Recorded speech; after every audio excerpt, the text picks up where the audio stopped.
Magandang gabi mga kaibigan.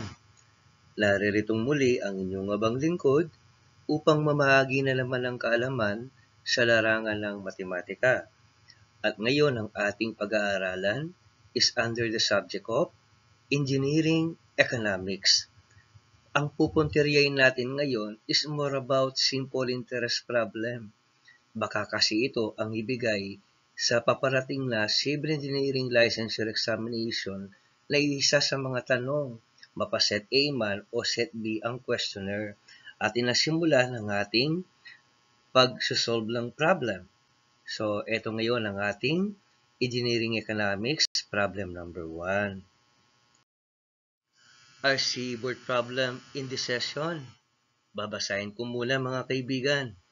At what simple interest rate will the amount of money be tripled within 10 years? So, mukhang mahirap ang tanong nga, pero sisimplihan lang natin yan mga kaibigan. Manood kayo at ating itong bibigyan ng katugunan. Para sa solusyon ng ating problem, abay nag-imbento tayo ng formula. Ito ngayon ang formula na aking ibabahagi sa inyong lahat. At ngayon, simulan na natin isolve ang problem. Ito po ang ating improvised formula. At syempre, ang ating formula mga kaibigan, R equals x minus 1 over t times 100%. Ano ba ang ibig sabihin ng x sa given formula natin na ating inimbento lamang? Ang x, ang ibig sabihin niyan, kung double ang value ay 2, kung triple ang value ay 3, kung quadruple ang value ng x ay 4, kung quintuple naman ang value nito ay 5, and so on, so forth. Ano naman ang t? Ito yung tinatawag nating period of time in years. Kung babasahin ko uli ang problem, halos wala tayong makitang mga given, pero may nakikita tayong triple. Dahil triple dyan, ang value ng x natin sa formula natin ay 3. And then, yung time, binigay, 10. So, ibig sabihin, mas mabilis nating isolve ang problem. Kahit na hindi man talaga ibinigay ng eksakto kung ano ang given ng principal at saka ng full amount. Ipinaiwatig lang na ang principal ay magiging triple pagdating ng future. So, ito na lang yung formulang gamitin natin. Guaranteed, tatama tayo dyan.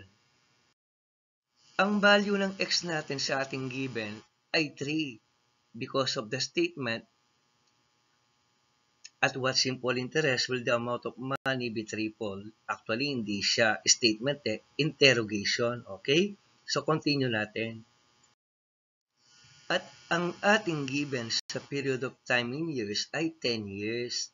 So, pwede na natin gawin ng direct substitution sa ating given formula. Ang R natin ngayon ay 3 minus 1 over 10 times 100%. At sisimplihan pa natin yan, pare koy. Ang value ng R ngayon ay 2 over 10 sapagkat ang 3 minus 1 ay 2. So, ang value ng R, 2 over 10 times 100%. So, ano ngayon ang rate of interest natin? Finally, pare koy, ito na ang ating poging-poging sagot. Ang ating rate of interest, 20%. Yan ang ating kasagutan sa ating problem na at what simple interest rate will the amount of money be tripled within 10 years? Thank you very much and God bless us all.